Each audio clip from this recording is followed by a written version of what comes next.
যেই ব্যক্তি ওসিলা নেওয়াকে শিরিক মনে করবে আর ওসিলা লেনেওয়ালাকে মুশরিক মনে করবে, ওই ব্যক্তি স্পষ্টভাবে কাফির ও মুরতাদ হবে, মুসলমান থাকবে না। কারণ ইসলামের মধ্যে ওসিলা নেওয়া চলবে না। এই রকম কোন একটা যদি কোরআন পাকের কেউ আয়াত দেখাতে পারে, হাদিস শরীফ দেখাতে পারে একটা, আমি মোহাম্মদ জাহাঙ্গীর আলম রিজভী তাকে 5 লক্ষ টাকা পুরস্কার দেব। কোন মায়ের লাল মালদা জেলা নয়, সারা পৃথিবীর মাটিতে জন্ম হয়নি, একটা আয়াত দেখাবে, একটা হাদিস দেখাবে। আর আলহামদুলিল্লাহ আমরা আহলে সুন্নাত ওয়াল জামাত সারা পৃথিবীকে চ্যালেঞ্জ করতে চাই যে নবী মুস্তাফার ওসিলা, আউলিয়ায়ে কেরামের ওসিলা নেওয়া যায়। আপনাদের সম্মুখে যে কুরআনুল কারীম হইতে আয়াতে কারিমা পাঠ করেছি, সেই আয়াতে কারিমার মূল উদ্দেশ্য হচ্ছে ঈমান এবং আকীদা। কারণ একজন ব্যক্তি মুসলমান হওয়ার পর যদি তার জীবনে কোনোদিন আল্লাহ তাবারাক ওয়া তাআলার শানে বেয়াদবি করে থাকে, এই বেটি এদিকে আসবে না, যাও চলে যাও, লাস্টে আসবে, আমার বক্তব্য লাস্টে যাও, কোনো মেয়ে মানুষ সামনে আসবে না, যাও।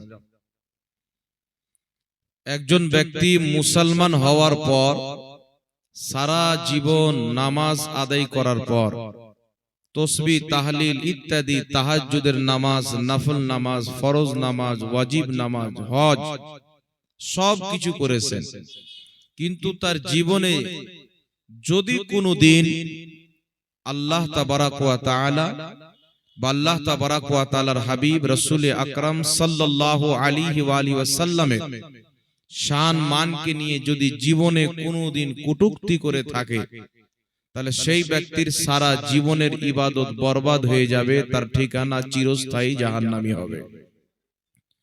তাই আমার আপনার জন্য জানা হচ্ছে জরুরি, এই শিক্ষাটা নেওয়া হচ্ছে ফরজ, যেন আমাদের উঠতে বসতে চলতে ফিরতে কোনই মতে কোন শরীয়ত বিরোধী, আল্লাহ বিরোধী, রাসূল বিরোধী, ওলি বিরোধী, সাহাবা বিরোধী, আহলে বাইত বিরোধী, সালফে সালেহিন বিরোধী এমন কোন তাওহীনমূলক শব্দ যেন ব্যবহার না হয়, যেই শব্দের দ্বারা আমাদের ঈমান আমাদের অন্তর থেকে বেরিয়ে যাবে আর আমরা অমুসলিম হয়ে যাব।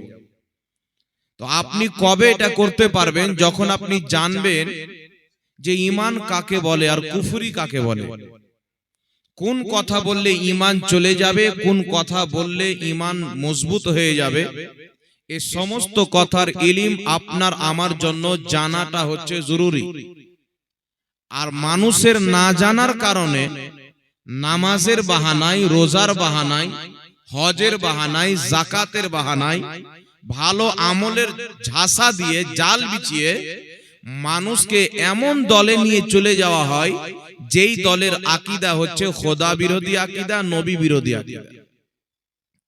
একটি কথা মনে রাখবেন, যারা নিজের জীবনে আল্লাহর যারা মুকাররাব বান্দা, নেক বান্দা, যাদেরকে আমরা ওলি বলি বা ফার্সিতে পীর বলি, যেই বান্দা তাদেরকে শ্রদ্ধা করে না, যেই মৌলবি তিনাদের সম্মান করে না, ওই মৌলবিকে মৌলবি মনে করাটাই হচ্ছে হারাম।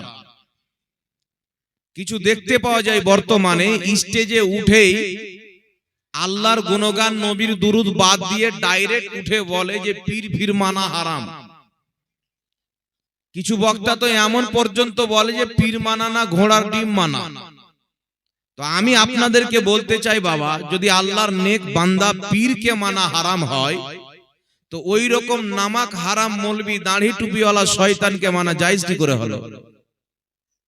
কথা বুঝতে পারেন? খাজা মঈনুদ্দিন চিশতি, যিনি 90 লাখকে কলমা পাঠ করিয়ে মুসলমান করিয়েছেন,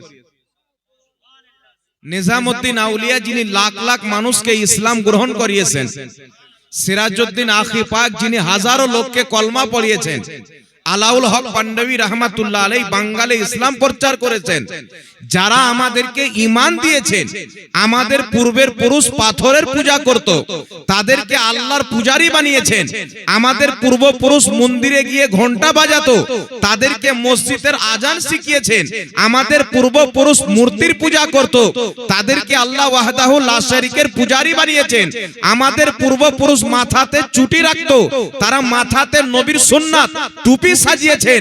আমাদের এলাকাতে মূর্তিকে খোদা মনে করা হতো, সেই আল্লাহর নেক ওলিরা এসে আল্লাহ পাককে চিনিয়েছেন, শিরিক থেকে বাঁচিয়েছেন, বিদআত থেকে বাঁচিয়েছেন।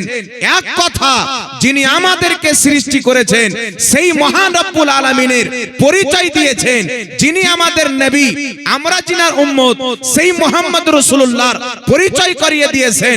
আল্লাহ পাকের কোরআনের শিক্ষা দিয়েছেন, নবীর হাদিসের শিক্ষা দিয়েছেন, যিনারা হারাম শিখিয়েছেন, যিনারা হালাল শিখিয়েছেন, যিনারা ঈমান দিয়েছেন, যিনারা আকীদা দিয়েছেন।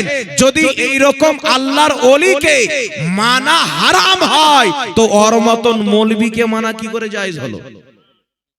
ওর মতন মৌলবীকে তো স্টেজে চেপে চামড়ার জুতা দিয়ে মারা উচিত। এই মৌলবীকে যারা দাওয়াত দেয়, এদের জন্য ফেরেশতা রেডি আছে কবরে, বেটা আই। এদেরকে যারা দাওয়াত দেয়, এদের ভিডিওকে যারা লাইক করে, এদের যারা সম্মান করে, যাদের অন্তরে খাজা মঈনুদ্দিন চিশতির সম্মান নাই, আল্লাহর কসম খেয়ে বলি, তার শরীরে মুসলমানের রক্ত হতে পারে না, তার শরীরে ইয়াজিদের রক্ত আছে।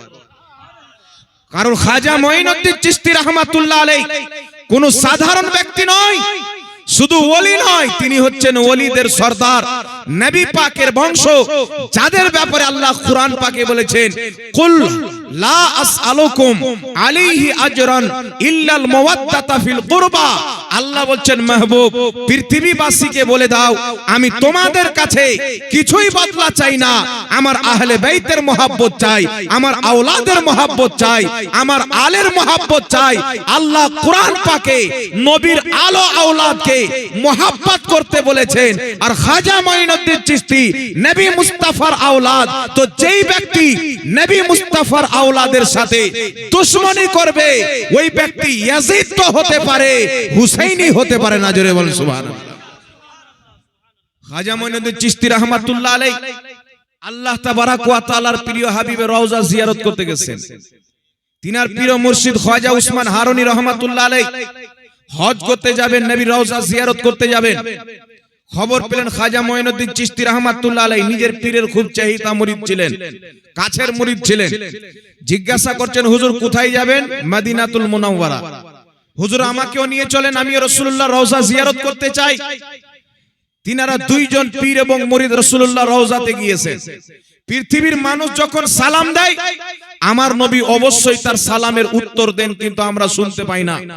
কিন্তু খাজা মঈনুদ্দিন চিশতিকে আল্লাহ কত পছন্দ করেছেন, রাসূলে পাক কত পছন্দ করেছেন।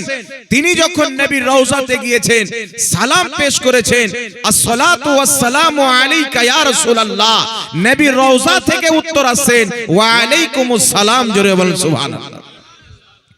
প্রকাশ্যে রাসূলুল্লাহর উত্তরের জবাব শুনতে পাচ্ছেন। কানে শ্রবণ করার পর খাজা মঈনুদ্দিন চিশতি রাহমাতুল্লাহ আলাইহি আমার আপনার নবী আওয়াজ দিচ্ছেন, মঈনুদ্দিন আমি তো তোমার অপেক্ষাতে ছিলাম, আজ তুমি মদিনাকে ছেড়ে দাও, ভারতের মাটিতে চলে যাও। ওই ভারতের মাটিতে যারা ব্রাহ্মণ জাতির লোক, তারা নিচু জাতির প্রতি আক্রমণ করে, তাদের মহিলাদের প্রতি আক্রমণ করে, তাদের উপরে ব্যভিচার করে। তুমি মদিনাকে ত্যাগ করে ভারতের মাটিতে গিয়ে ইসলাম প্রচার করো। খাজা মঈনুদ্দিন চিশতি চোখ দিয়ে পানি বের করে দিলেন, কান্না করতে আরম্ভ করলেন, ইয়া রাসূলুল্লাহ, ইয়া হাবিবাল্লাহ, আমি যদি মদিনাতে থাকি আপনার রওজা জিয়ারত করতে পারবো, মদিনাতে থাকি আপনার তৈরি করা মসজিদ মসজিদে নববীতে নামাজ আদায় করতে পারবো, আমি যদি মদিনাতে থাকি আপনার ইয়াদ নিয়ে বেঁচে থাকবো। কিন্তু ভারতে চলে যাব, যেখানে মূর্তি ছাড়া কিছুই দেখতে পাওয়া যায় না, পাথর ছাড়া কিছুই দেখতে পাওয়া যায় না, যেই জায়গাতে মানুষ মানুষের প্রতি অত্যাচার করে। তো নবী পাক বলেছিলেন, এ খাজা মঈনুদ্দিন, তুমি যদি মদিনাতে থাকো আমার রওজা দেখতে পাবে, আল্লাহর দ্বীনের জন্য ভারতের মাটিতে চোখ বন্ধ করে মুস্তাফাকে স্মরণ করবে, মুস্তাফার জালওয়া দেখতে পাবে। জোরে বলেন সুবহানাল্লাহ।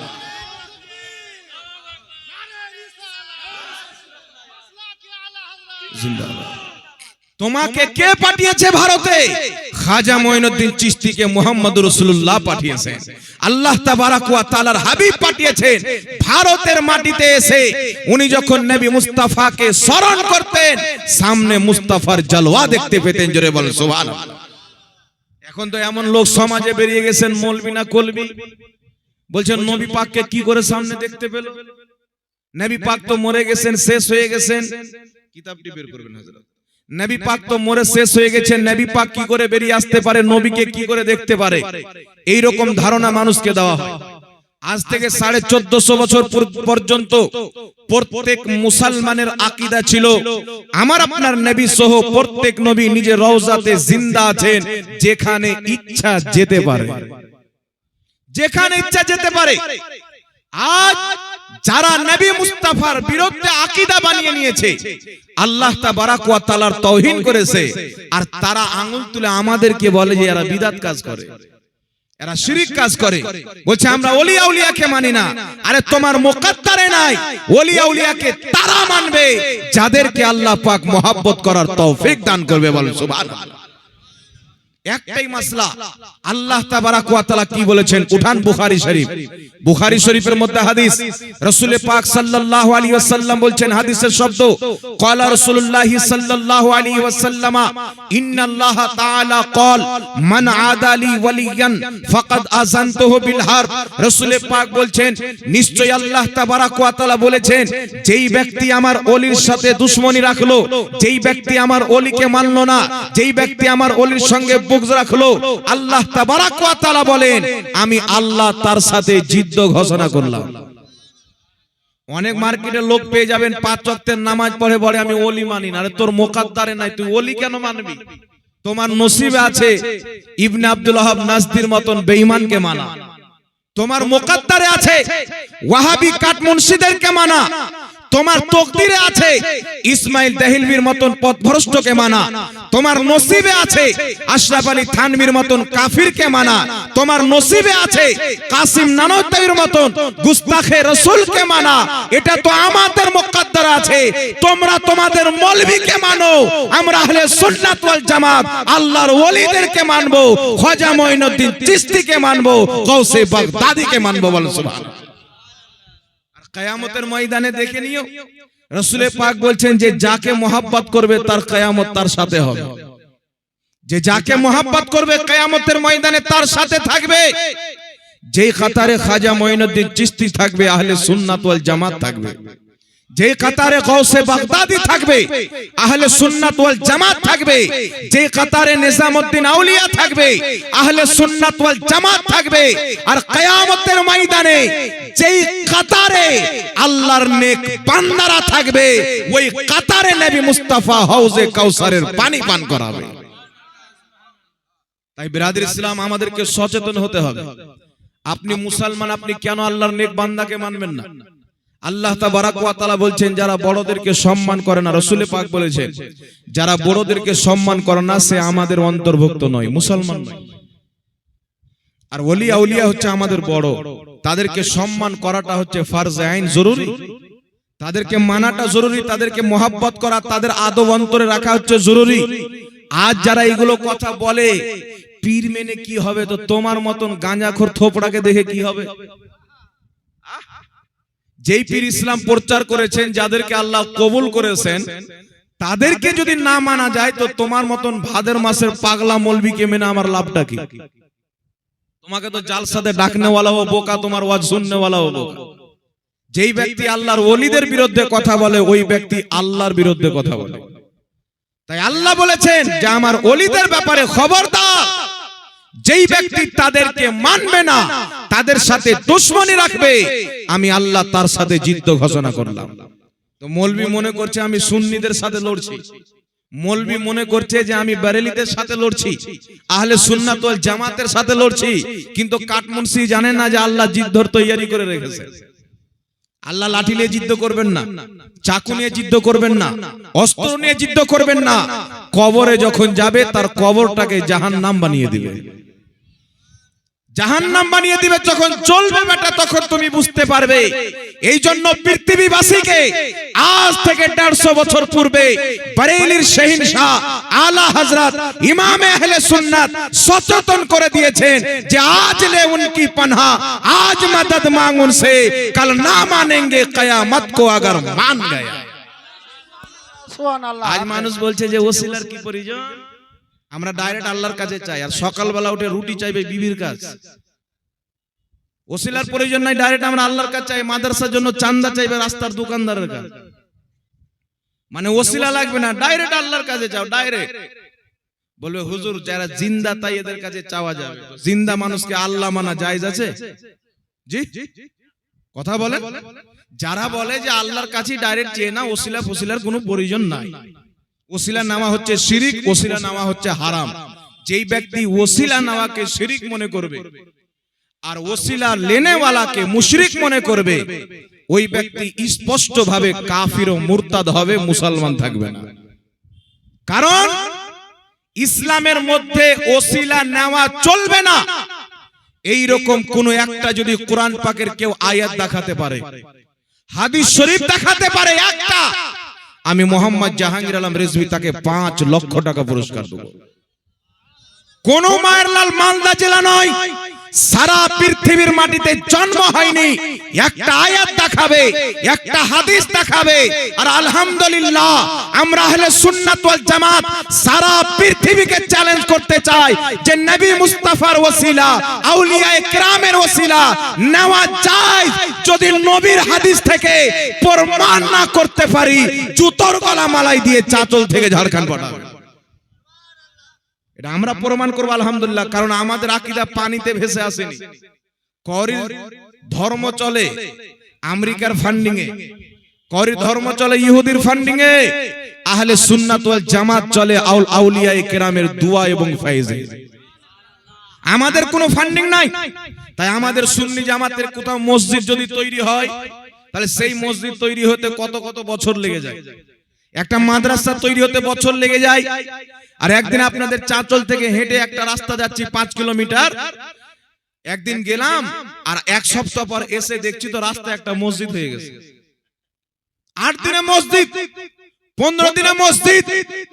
এই ফান্ডিং আসলো কোথায় থেকে? আমরা আহলে সুন্নাত ওয়াল জামাত, আমাদের কোনো ফান্ডিং নাই। আমরা টাকা দিয়ে মানুষকে নিজের দলে রাখতে চাই না, পয়সা দিয়ে রাখতে চাই না। তোমরা তো বেতন দিয়ে মানুষকে গুমরাহ করো, টাকা দিয়ে মানুষকে গুমরাহ করো। আহলে সুন্নাত ওয়াল জামাত খাজা মঈনুদ্দিন চিশতির প্রতিষ্ঠিত করা জামাত, ইমামে আহলে সুন্নাতের বাঁচানো জামাত, রাসূলে কায়নাতের প্রচার করা জামাত। আহলে সুন্নাত ওয়াল জামাত টাকাতে কাউকে কিনতে চাই না। এর দরওয়াজা কিয়ামত পর্যন্ত খোলা। যার ইচ্ছা হবে আহলে সুন্নাত ওয়াল জামাতে আসবে, যার ইচ্ছা হবে চলে যাবে। এতে জোর জবরদস্তির কিছু নাই। তুমি আসলেও ভালো, না আসলেও ভালো। এটা নবী পাকের জামাত। রাসূল পাক বলছেন আমার উম্মতের মধ্যে 73টি ফিরকা হবে, কুল্লুহুম ফিন্নার, সমস্ত ফিরকা জাহান্নামে যাবে, ইল্লা মিল্লাতান ওয়াহিদা, একটি জান্নাতে যাবে।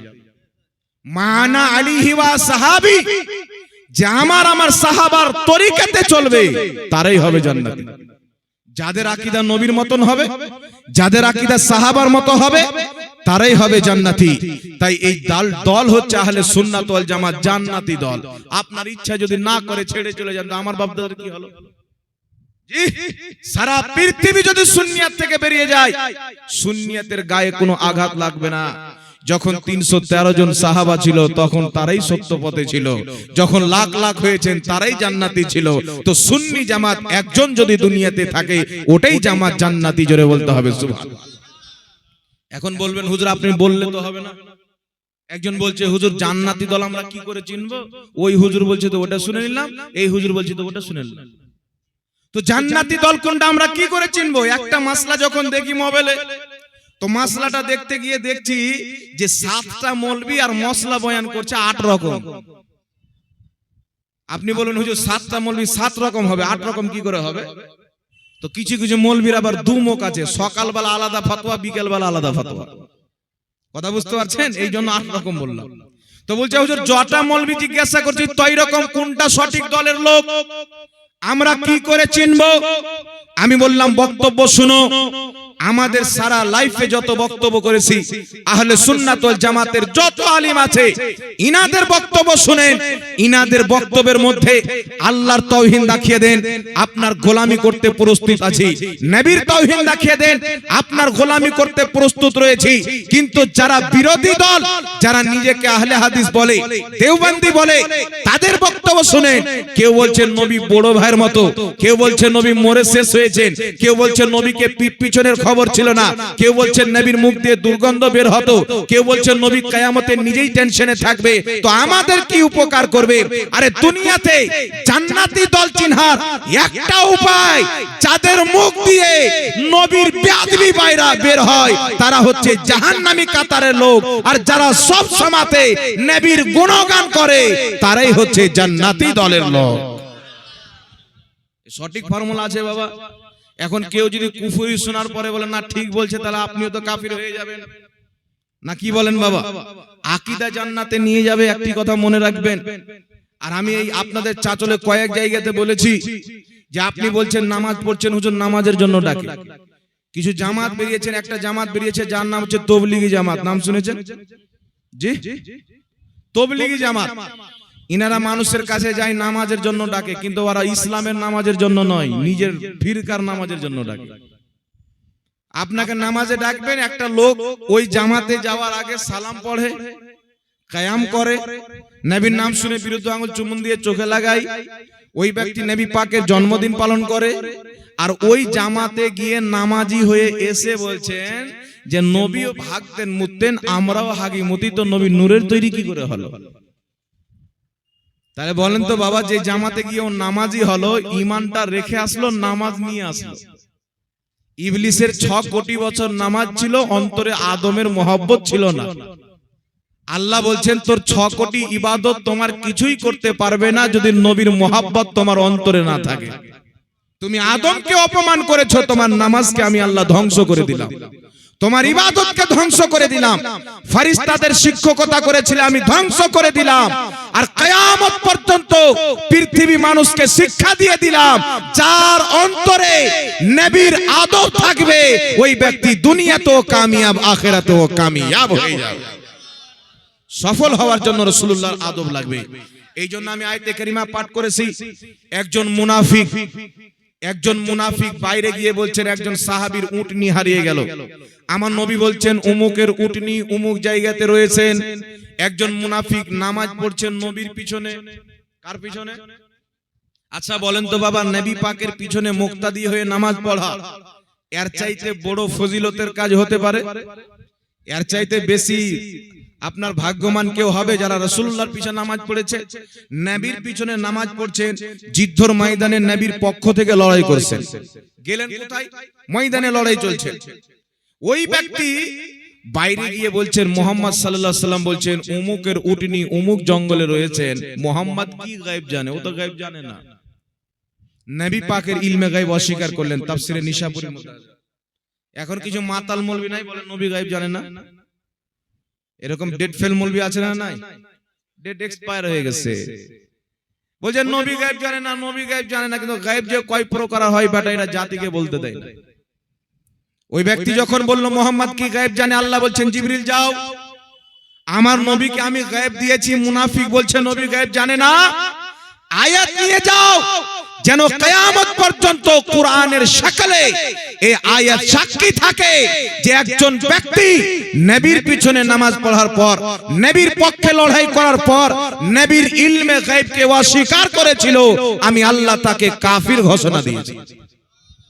জিবরিল আমিনকে আল্লাহ আয়াত দিয়ে পাঠালেন কি ওয়ালা ইন সাআলতাহুম লা ইয়াকুলুন্না ইন্নামা কুন্না নাখুদু ওয়া নালআবু কুল আবিল্লাহি ওয়া আয়াতিহি ওয়া রাসূলিহি কুনতুম তাস্তাহজিউন লা তা'তাযিরু কাদ কাফারতুম বাদা ঈমানিকুম।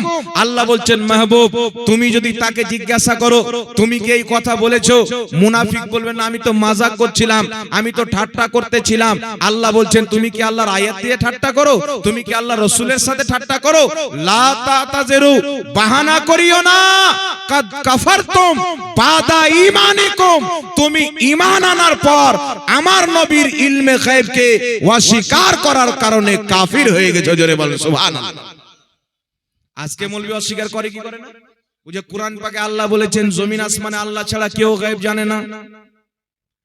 নবীকে বলতে বলছেন আল্লাহ মেহবুব তুমি বলো যদি আমি গায়েব জানতাম অনেক কল্যাণ একত্রিত করে নিতাম। আর আমি এই কথাও বলি না যে আমার কাছে আল্লাহর খাজানা আছেন, ইল্লা মাশাআল্লাহ, কিন্তু আল্লাহ যা চায়। তো বাবা একটি কথা মনে রাখবেন, কোরআন পাকে যেখানে পাবেন আল্লাহ ছাড়া কেউ গায়েব জানে না, ওর অর্থ হচ্ছে যে আল্লাহর না জানাতে কেউ গায়েব জানে না। আর যখন আপনি কোরআনে পাবেন সূরা জিন আয়াত নাম্বার 26 এবং 27, আল্লাহ বলছেন আলিমুল গায়বি ফালা ইযহিরু আলা গায়বিহি আহাদা ইল্লা মান ইরতাদা মির রাসূল। আল্লাহ বলছেন আমি গায়েব জাননে ওয়ালা, আমার গায়েবের প্রতি কাউকে ক্ষমতামান করি না, ইল্লা মান ইরতাদা মির রাসূল, কিন্তু যেই রাসূলের প্রতি রাজি হয়ে যায় তাকে ইলমে গায়েব দিয়ে দিই। সূরা আলী ইমরান আয়াত নাম্বার 179, আল্লাহ পাক বলছেন মা কানাল্লাহু লিয়ুতলাকুম আলাল গায়বি ওয়ালাকিন্নাল্লাহা ইয়াস্তাবি মির রাসূলিহি মাইয়াশা। আল্লাহ বলছেন হে সর্বসাধারণ, তোমরা কি এটা মনে করো আমি যাকে তাকে ইলমে গায়েব দিয়ে দেব? না, আমি আল্লাহ বেছে নিই নিজের রাসূলগণের মধ্যে যেই রাসূলকে চাই তাকে ইলমে গায়েব দিয়ে দিই। তো কিছু কিছু আয়াতে আছে আল্লাহ ছাড়া কেউ গায়েব জানে না, আর কিছু কিছু আয়াতে আছে আল্লাহ নবীগণকে গায়েব দেন। তো যেই আয়াতে আছে আল্লাহ ছাড়া কেউ গায়েব জানে না, এর অর্থ হলো আল্লাহর না জানাতে পৃথিবীর কেউ গায়েব জানে না। আর যেই আয়াতে আছে নবীগণ গায়েব জানে, এর অর্থ হচ্ছে আল্লাহর জানাতে নবীগণ গায়েব জানে। জোরে বলেন সুবহানাল্লাহ। কিন্তু দুর্ভাগ্য এখনকার মৌলবি বলছেন নবীকে পিঠ পিছনের খবর ছিল না। এরকম বলে কি বল না বাবা? কথা বলে ইউটিউবের মধ্যে বক্তব্য ভরা আছে, বলছেন নবী পাক সাল্লাল্লাহু আলাইহি ওয়াসাল্লাম পিঠ পিছনের খবর জানতেন না। তবে আহলে সুন্নাত ওয়াল জামাতের আকীদা, নবী শুয়ে আছেন মদিনাতুল মুনাওয়ারাতে, নবীর নজর আছে পৃথিবীর কুল কায়নাতে। নবী পাক সাল্লাল্লাহু আলাইহি ওয়াসাল্লাম বলেন মাজমাউ যাওয়াইদের মধ্যে হাদিস, হিলিয়াতুল আউলিয়ার মধ্যে হাদিস, রাসূল পাক বলেন দুনিয়া আল্লাহ তাবারাক ওয়া তাআলা আমার সামনে উজ্জ্বল করে দিয়েছেন, কিয়ামত পর্যন্ত এই দুনিয়াতে যা কিছু হবে আমি নবী মুস্তাফা এমন ভাবে দেখতে পাই যেমন হাতের থাবা দেখতে পাওয়া যায়। শুধু দুনিয়া নয়, উঠান বুখারী শরীফ, রাসূল পাক সাল্লাল্লাহু আলাইহি সাল্লাম উহুদের শহীদগণের মাজার জিয়ারত করার পর মেম্বারে উপস্থিত হয়ে বক্তব্য দিতে আরম্ভ করলেন। নবী পাক বক্তব্যের মধ্যে বলছেন ইন্নী ওয়াল্লাহি লা আনজুরু ইলা হাউজিল আন, নিশ্চয় আল্লাহর কসম আমি নবী মুস্তাফা এই জমিনে দাঁড়িয়ে সাত আকাশের উপরে জান্নাত, জান্নাতের হাউজে কাউসার, আমি মুস্তাফা জমিনে দাঁড়িয়ে সাত আকাশের উপরে হাউজে কাউসার দেখতে পাচ্ছি। জোরে বল সুবহানাল্লাহ। তো যেই নবী মুস্তাফা জমিনে দাঁড়িয়ে হাদিস বুখারীর সাত আকাশের উপরে জান্নাতের হাউজে কাউসার দেখতে পারে, রাসূল পাক বলছেন মুসলিম শরীফ ফারাইতু মাশারিকুহা ওয়া মাগারিবুহা, আমি পূর্ব পশ্চিম পর্যন্ত দেখতে পাই। সেই নবী মুস্তাফা নিজের রওজাতে বসে বসে আমাকে আপনাকে দেখার ক্ষমতা রাখে কি রাখে না? একটু জোরে বলেন, রাখে কি রাখে না? মরার পরে নবীর পাওয়ার কমে গেছে নয়, এটা আমাদের আকীদা নয়। যাদের আকীদা নবী মরে মাটির সাথে মিশে গেছেন এরা হচ্ছে বিদাতি, কারণ নতুন আকীদা পোষণ করা হচ্ছে বিদাত, আর নিজেই ডুবে আছে বিদাতিতে আর ফতোয়া লাগায় আমাদের উপর। এরকম আছে না নাই? আপনি একটু নবীর ইজ্জত করেন, আপনার উপরে ফতোয়া লাগিয়ে দিবে। আপনাদের সম্মুখে বাবা কয়েকটি আকীদা রাখতে চাই। তবলিগি জামাতের কিছু ভাই আছে, তারা বলবে হুজুর আমরা তো নামাজেরই কথা বলি, আমরা তো রোজার কথা বলি, মানুষকে উযু শিখাই, ফরজ শিখাই, গোসল শিখাই না, আমরা তো ভালো জিনিসই তাদেরকে শিক্ষা দিই। কিন্তু হুজুর বলেন আমরা ভালো শিক্ষা দিই, তো আমাদের বিরুদ্ধে কেন আপনি কথা বলেন? আমি বলছি শুনেন, আপনি শিক্ষা ভালো দেন, এর বিরোধিতা আমি করি না। আপনার দলকে যে বানিয়েছে তার ঈমান ছিল কিনা আগে ওটা চেক করুন। যেই দলের লোকেরা জামাত প্রতিষ্ঠিত করেছে তাদের কি আকীদা? আমার হাতে একটি কিতাব দেখছেন সিরাতে মুস্তাকিম, লেখকের নাম হচ্ছে ইসমাইল দেহলভী, তবলিগি জামাত এবং দেওবন্দি ভাইদের সবচাইতে বড় ইমাম ইসমাইল দেহলভী। ইনি এই কিতাবের আপনার পৃষ্ঠা নাম্বার 148, কত নাম্বার পৃষ্ঠা? 148 নাম্বার পৃষ্ঠার মধ্যে কি লিখছেন? এদের আকীদা জানেন, তারপরে আপনার যদি ইচ্ছা হয় যে আমি জামাতে যাব, আপনি যান, আমি মানা করব না, কারণ আপনার জিন্দেগির উপর আমার কোনো অধিকার নাই। তবে আমার উদ্দেশ্য হচ্ছে যারা রাসূল পাকের চুল পরিমাণে বেয়াদবি করেছে তাদের দল থেকে বেঁচে থাকেন, তাদের হাত থেকে নিজের ঈমানকে বাঁচিয়ে রাখেন। আরে আমল শিখতে যাচ্ছেন, আমলে যদি কমজোর হয়ে যান আমার নবী মুস্তাফা বলছেন ইবনে মাজার সহিহ হাদিস, শাফাআতি লিআহলিল কাবাইর মিন উম্মতি, কিয়ামতের ময়দানে আমার উম্মতের বড় বড় পাপীকে আমি নবী মুস্তাফা শাফাআত করে জান্নাতে নিয়ে যাব। পাপ যদি থাকে, ঈমানটা যদি বেঁচে থাকে, নবী আপনাকে জান্নাতে নিয়ে যাবেন। গুনাহ করেছেন, নবীর শাফাতে জান্নাতে যাবেন। নামাজ পড়ছেন 5 ওয়াক্তের, আর কাদের দলে আছেন যারা নবীর অপমান করে, রাসূল পাকের সম্মান করলে বিদআত বলে, নবীর জন্য দাঁড়ানোকে হারাম বলে, নবীর নাম চুমুন দেওয়াকে বিদআত বলে। ওই দলে যখন আপনি চলে যাবেন, আপনার ঈমানটাই থাকবে না, তো আমল নিয়ে কি করবেন? আর একটা কথা মাসলা আগে জেনে নেন আকীদাটা বলার পূর্বে। মাসলা হচ্ছে, যদি কোনো ব্যক্তি নবী পাক সাল্লাল্লাহু আলাইহি সাল্লামের চুল মুবারককে তাওহীনের নিয়তে চুলওয়া বলে দেয়, ওই ব্যক্তি কাফির।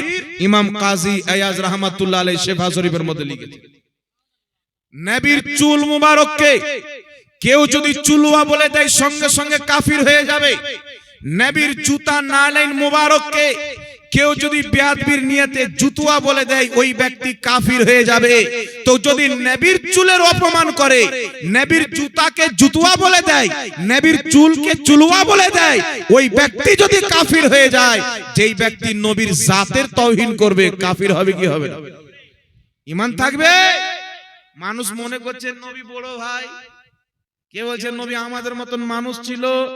আরে নবী আকাশের দিকে হাত তুলে দেন তো চন্দ্র 2 টুকরা হয়ে যায়, আর তুমি হাত যদি আকাশের দিকে তুলে দাও তো কাউয়া এসে কেমড়ে চলে যাবে। কোথায় নবী আর কোথায় তুমি? একজন ব্যক্তিকে যদি আল্লাহ 1 কোটি বছর বয়স দান করে, সেই ব্যক্তি 1 কোটি বছর যদি নামাজ কায়েম করে, তাহাজ্জুদের নামাজ আদায় করে, 1 কোটি বার যদি হজ করে, সেই ব্যক্তি ওই ব্যক্তির সমতুল্য হতে পারে না যেই ব্যক্তি 1 সেকেন্ড নবীর চেহারা ঈমানের চোখে দেখেছেন, ঈমান নিয়ে কবরে গেছে। আমার আপনার মত লোককে আল্লাহ যদি কিয়ামত পর্যন্ত হায়াত দিয়ে দেয়, সারা জীবনটা যদি সাজদাতে চলে যায়, এই যত ফজিলত আমরা পাবো। আর কোন ব্যক্তি যদি নবী পাককে সকাল 8টার সময় দেখলো, ঈমান আনলো, আর সকাল 8টা 5 সেকেন্ডে ইন্তিকাল করলো, মাত্র মিডলে 2-3 সেকেন্ড নবীর জালওয়াকে দেখলেন, ঈমান আনলেন, ঈমানের সহিত মারা গেল, কোটি কোটি বছরের ইবাদতকারী সাহাবী হতে পারবে না, নবীর চেহারা দেখনেওয়ালা সাহাবী হয়ে যায়। ইবাদত করে সাহাবিয়াতের মাকাম পাওয়া যায় না। সাহাবী কাকে বলে? যারা গৌসে আজম চাইতে উত্তম, ইমামে আজম চাইতে উত্তম, মুহাদ্দিস চাইতে উত্তম, ফকিহ চাইতে উত্তম, সারা পৃথিবীতে কিয়ামত পর্যন্ত যত মুসলমান হবে, সমস্ত মুসলমানের উপরে ফজিলত আল্লাহ নবীর সাহাবীকে দান করেছেন। জোরে বলতে হবে সুবহানাল্লাহ। এখন বলতেছিলাম দেওবন্দি ভাইরা শুনেন, হয়তো আপনারাও শুনতে এসেছেন, আমার বক্তব্য সবাই শুনতে এসেছেন। আমি আপনাকে বলতে চাই, এই আকীদা যদি কোনো মৌলবি লেখে, আপনার বিরুদ্ধে বলা আমার উপরে ফরজ হয়ে যায়। কারণ আপনি যদি বলেন না হুজুর আপনি আমাদের আকীদা বলবেন কেন, তাহলে আমি আপনার বাপকে গালি দেব, আপনি কিছু বলবেন না তো? আপনার মাকে গালি দিলে কিছু বলবেন না? আপনার ভাইকে গালি দিলে কিছু বলবেন না? আপনার পায়ের রক্ত মাথায় চেপে যাবে। কারণ হচ্ছে আপনার বাপের ইজ্জত আছে, মায়ের ইজ্জত আছে, আপনি সম্মান করেন। বাপ মাকে গালি দিলে হাসওয়া নিয়ে দৌড় লাগাবেন, চাপ্পাল নিয়ে দৌড় লাগাবেন। তাহলে যেই নবীকে আমরা মা চাইতে বেশি ভালোবাসি, বাপ চাইতে বেশি ভালোবাসি, যেই নবীকে সারা পৃথিবীর চাইতে বেশি ভালোবাসি, সেই রাসূল পাকের কেউ যদি তাওহীন করে, তার বিরুদ্ধে বলা আমাদের ঈমানি দায়িত্ব। কথা ঠিক না ভুল? এখন আপনারা বলেন, আপনাকে একটা হাদিস শোনাবো, আগে এই ইবারতটা শুনিয়ে দিই। কিতাবের নাম সিরাতে মুস্তাকিম, লেখককে আল্লামা শাহ মোহাম্মদ ইসমাইল শহীদ। ইনি হচ্ছেন তবলিগি ভাই, দেওবন্দি ভাইদের সবচাইতে বড় বুজুর্গ। আহলে হাদিসরা বলে ইনি আমাদেরও বুজুর্গ ছিলেন। আমি বললাম এই রকম বুজুর্গ তোমরা নিয়ে নাও, খাজা মঈনুদ্দিন চিশতি আমরাকে দিয়ে দাও। ইনি কি লিখছেন 48 পৃষ্ঠার মধ্যে? নামাজের আলোচনা করছেন। নামাজের লিখছেন, जिना के वसवसे से अपनी बीवी की मुजामियात का ख्याल बेहतर है। जिनार चाইতে স্বামী স্ত্রীর সোহবাতের স্মরণ নামাজের মধ্যে উত্তম। তারপরে লিখছেন, और शेख या इसी जैसे और बुजुर्गों की तरफ खवा जनाबे रिसालत माआब ही हो। আর যদি নামাজের মধ্যে কোন শেখের কোন পীরের ওলির স্মরণ বা নবীর স্মরণ চলে আসে তো কি লিখছে দেখেন, रिसालत माआब ही हो, अपनी हिम्मत को लगा देना अपने बैल और गधे की सूरत में मुस्तगर्क होने से बुरा है। লিখছেন নামাজের মধ্যে জেনার স্মরণ চাইতে স্বামী স্ত্রীর মিলনের স্মরণ আসা উত্তম, কোন শেখ বা নবীর স্মরণ যদি চলে আসে নামাজ হবে না, গাধা গরুর স্মরণ নবীর স্মরণ চাইতে উত্তম। নাউজুবিল্লাহ বলবেন না? গাধার স্মরণ আসলে নামাজ হয়ে যাবে, বয়ল গরুর স্মরণ আসলে নামাজ হয়ে যাবে, স্বামী স্ত্রীর মহাব্বতের স্মরণ আসলে নামাজ হয়ে যাবে, নবী বা ওলির স্মরণ যদি নামাজে চলে আসে নামাজ হবে না। লিখছে কি শিরিক হবে, শিরিক হবে। এখন আপনাকে বুখারী শরীফের হাদিস শোনাই। আসরের নামাজ আবু বকর সিদ্দিক রাদিয়াল্লাহু তাআলা আনহু মুসাল্লাতে দাঁড়িয়ে আছেন। কোথায় দাঁড়িয়ে আছেন? আবু বকর সিদ্দিক রাদিয়াল্লাহু তাআলা আনহু মুসাল্লাতে নামাজ পড়াচ্ছেন। আমার আপনার নবী সাল্লাল্লাহু আলাইহি সাল্লাম হুজরা থেকে বেরিয়ে এসেছেন, কয়েক রাকাত নামাজ হয়ে গেছেন, কয়েক রাকাত বাকি আছেন। আমার আপনার নবী হুজরা থেকে যেমনই বেরিয়েছেন সাহাবা দেখেছেন, সাহাবায়ে কেরাম উল্টা হাত মারছেন, ইশারা করছেন আবু বকর সিদ্দিককে যে নবী চলে এসেছেন। আবু বকর সিদ্দিক তাকাচ্ছেন তো নবী পাক চলে এসেছেন। উনি মুসাল্লা থেকে এক কদম পিছিয়ে চলে এসেছেন। রাসূল পাক বলছেন আবু বকর নামাজ পড়াও। হযরতে আবু বকর সিদ্দিক আরেক কদম পিছিয়ে চলে আসলেন, মুসাল্লা ছেড়ে দিলেন। আমার আপনার নবী মুসাল্লাতে চেপে নামাজ পড়ালেন। আমার আপনার নবী নামাজে সিজদা সহ করলেন না। নবী আছেন নামাজের বাইরে, আবু বকর সিদ্দিক নামাজে। হযরতে সাইয়্যিদনা আবু বকর সিদ্দিক নবী পাক আসাতে মুসাল্লা ছেড়ে চলে আসলেন, তাদের নামাজে খারাপই হলো না, সিজদা সহ করতে হলো না। তো যেই নবীর শরণে, যেই নবী মুস্তাফার ইজ্জতে ইমামতি ছেড়ে মুক্তাদি যদি হয়ে যায়, তাহলে চিন্তা করেন সাহাবার আকীদা ছিল নামাজ হবে পরে, মুস্তাফার ইজ্জত হবে আগে। নামাজ পরের জিনিস, নবীর ইজ্জত হচ্ছে আগের জিনিস। একটা মাসলা আপনাকে বলে দিই, কোন ব্যক্তি যদি নামাজ পড়ে, নবী পাক সাল্লাল্লাহু আলাইহি ওয়াসাল্লাম ডাক দিয়েছেন আবু বকর, হযরতে আবু বকর সিদ্দিক রাদিয়াল্লাহু তাআলা আনহু নামাজে দাঁড়িয়ে আছেন। জোহরের একটা উদাহরণ দিচ্ছি, জোহরে একজন সাহাবী নামাজে দাঁড়িয়েছেন, 2 রাকাত নামাজ হয়েছে, 2 রাকাত বাকি ফরজ নামাজ। নবী পাক সাল্লাল্লাহু আলাইহি ওয়াসাল্লাম ডাক দিলেন, তাকে নামাজ ছেড়ে যেতে হবে, নামাজ ছেড়ে যেতে হবে। নামাজ ছেড়ে যাবে, রাসূল পাক বলছেন আমার জামাটা ধুয়ে দাও। নবী মুস্তাফার জামা পরিষ্কার করে দিবে, নবী মুস্তাফার মিসওয়াক এনে দিবে, নবী মুস্তাফার উযু করা পানি এনে দিবে, নবী মুস্তাফাকে খাবার এনে দিবে, নবী মুস্তাফাকে খাবার খাওয়াবে।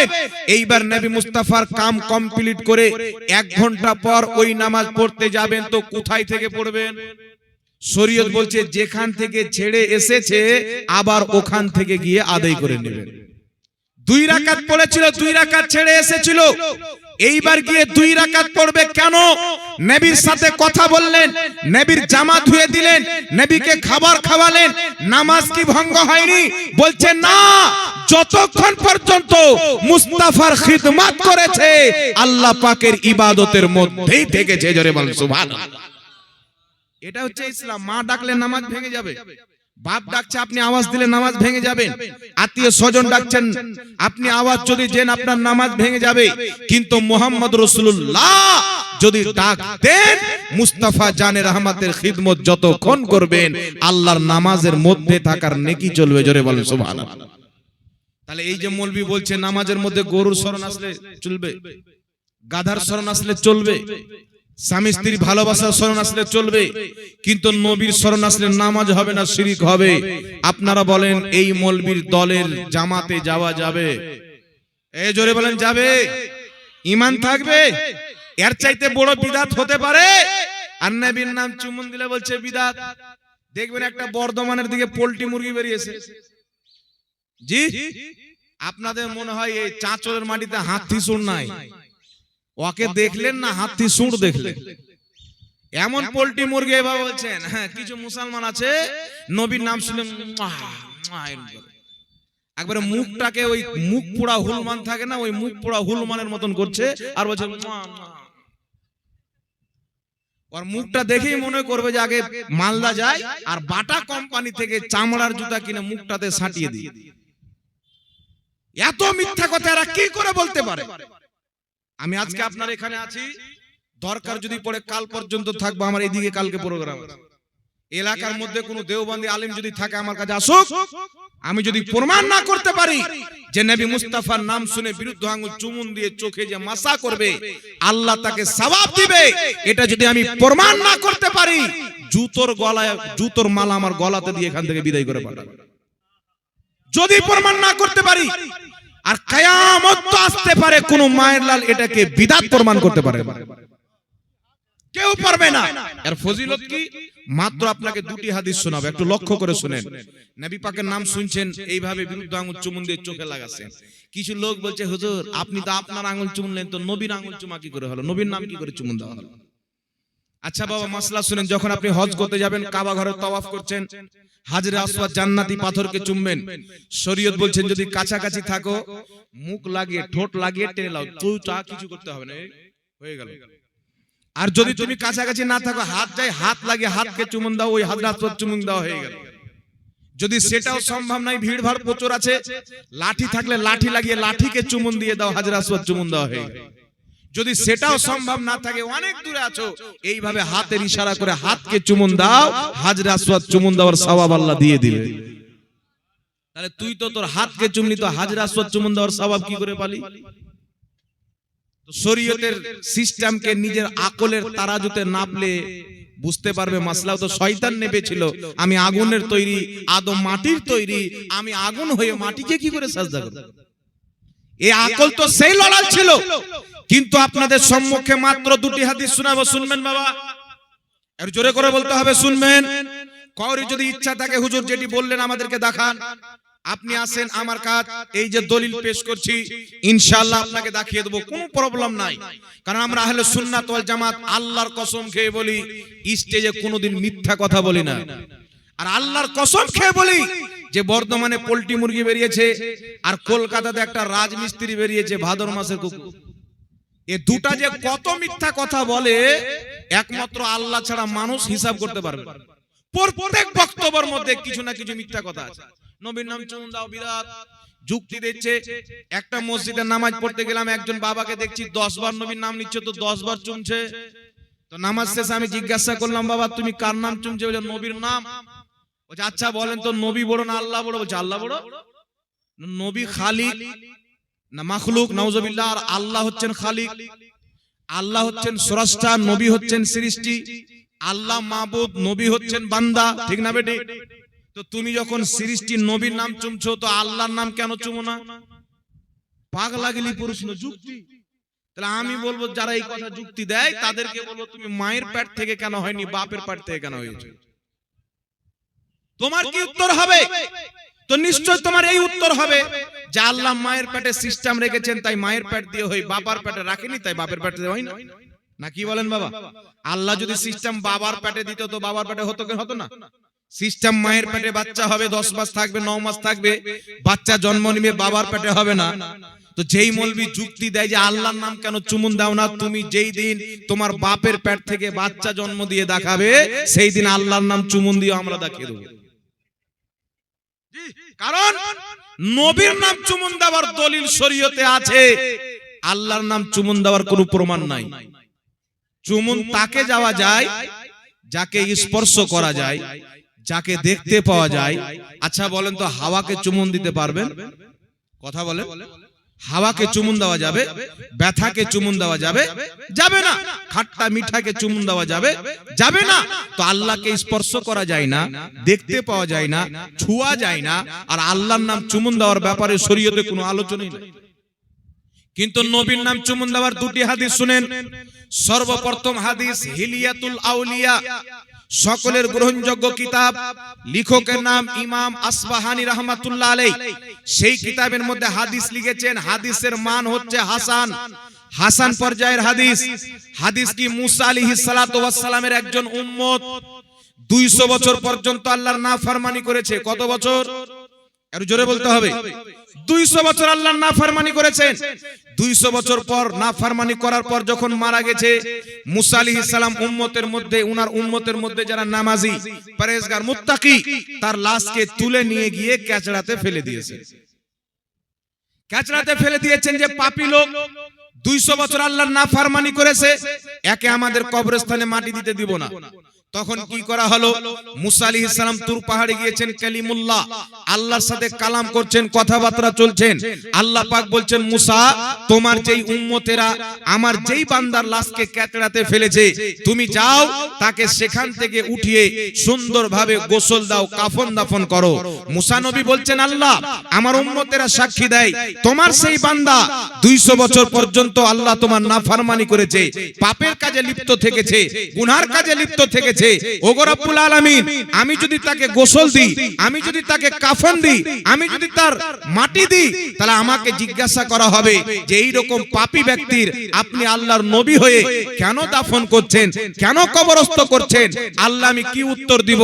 আল্লাহ পাক বলেছিলেন, মুসা, আমার 200 বছর নাফরমানি করেছে, আমি আল্লাহ জানি, 200 বছর পাপের কাজে লিপ্ত থেকেছে, আমি আল্লাহ ভালো করে জানি। তবে মুসা, আমি তোমার প্রতি যে কিতাব অবতীর্ণ করেছি, তাওরীত শরীফ, এই তাওরীতের মধ্যে আমার নবী মুস্তাফার নাম রয়েছেন। আমার সেই পাপী বান্দা তাওরীত পাঠ করত, যতবার আমার হাবিবের নাম মুহাম্মদ নামটি পাঠ করত, ওয়া জাফারা ইবহামাইহি, নিজের দুটি বিরুদ্ধ আঙ্গুলকে চুমন দিত, ওয়া মাসাহা আলা আইনাইহি, নিজের দুই চোখে মাসা করত। ওগো মুসা শোনো, আমার নবী মুস্তাফার, আমার হাবিবের নামকে চুমন দিয়ে চোখে লাগার কারণে আমি আল্লাহ তার 200 বছরের গুনাহ ক্ষমা করে দিয়েছি।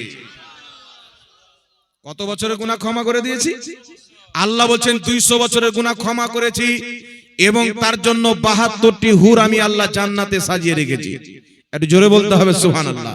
এ মুসলমান, মুসা নবীর কালমা পড়নে वाला, মুসা আলাইহিস সালাতু ওয়াস সালামের কালমা পাঠ করনে वाला, মুসা আলাইহিস সালামের উম্মত আমার নবীর নাম চুমুন দিয়ে চোখে লাগিয়ে যদি তার 200 বছরের গুনাহ ক্ষমা হয়ে জান্নাতি হয়ে যায়, আমরা তো যিনি মুসা আলাইহিস সালামের ইমাম, যিনি প্রত্যেক নবীরও নবী, সেই ইমামুল আম্বিয়া মুহাম্মদ রাসূলুল্লাহর উম্মত, আমাদেরকে তো আল্লাহ পাক শ্রেষ্ঠ উম্মত বলেছেন।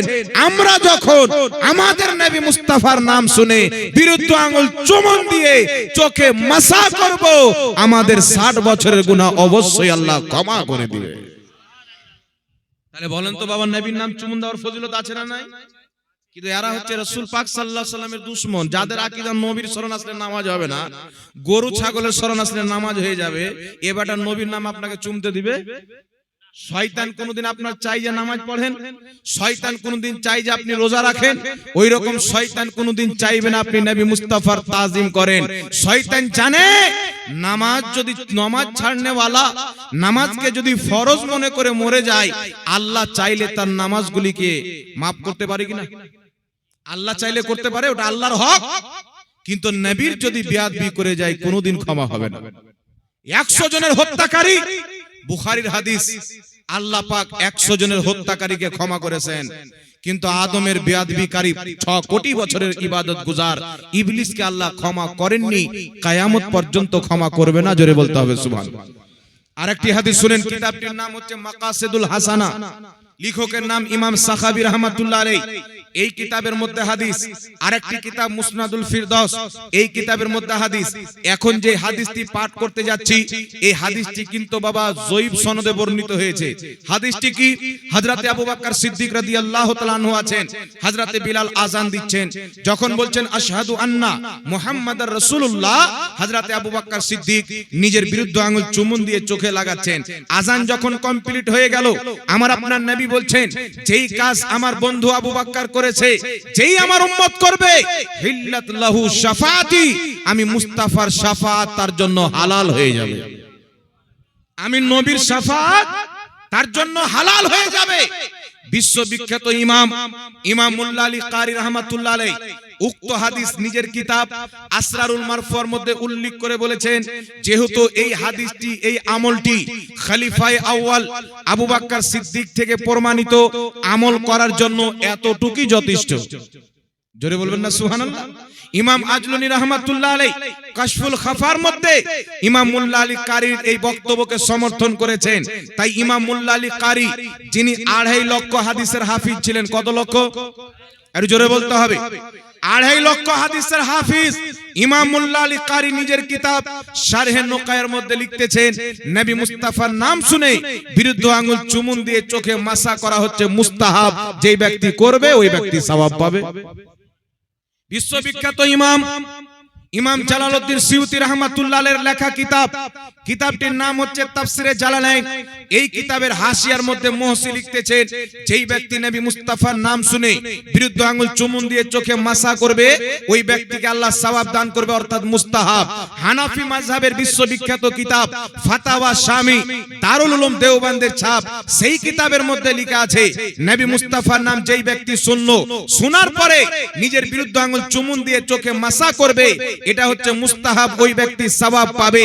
অসংখ্য কিতাবের মধ্যে মারাকিল ফালার মধ্যে লেখা আছে নবীর নাম শুনে বিরুদ্ধ আঙ্গুল চুমুন দিয়ে চোখে মাসা করা জায়েজ আছে। জোরে বলতে হবে সুবহানাল্লাহ। এতগুলো দলিল থাকার পর দুটো বাঁদর বেরিয়েছে বাবা, চিন্তা করছেন? কেউ বলবে হয়তো ওদের মাহফিল আছে বলে দিলেন, এই বাঁদর দুটোকে রাজি করে আমার সাথে একবার বসান তো দেখি। যেই ব্যক্তি বসার সুযোগ করিয়ে দিবে ওকে আমি 10,000 টাকা পুরস্কার দেব। একবার বসান, এদের ভাঁড়ে কিছু নাই, এরা ইসলামকে ধ্বংস করছে, যদি আমি প্রমাণ না করতে পারি তাহলে জীবনে বাংলার মাটিতে বাবা ওয়াজ করব না। এতগুলো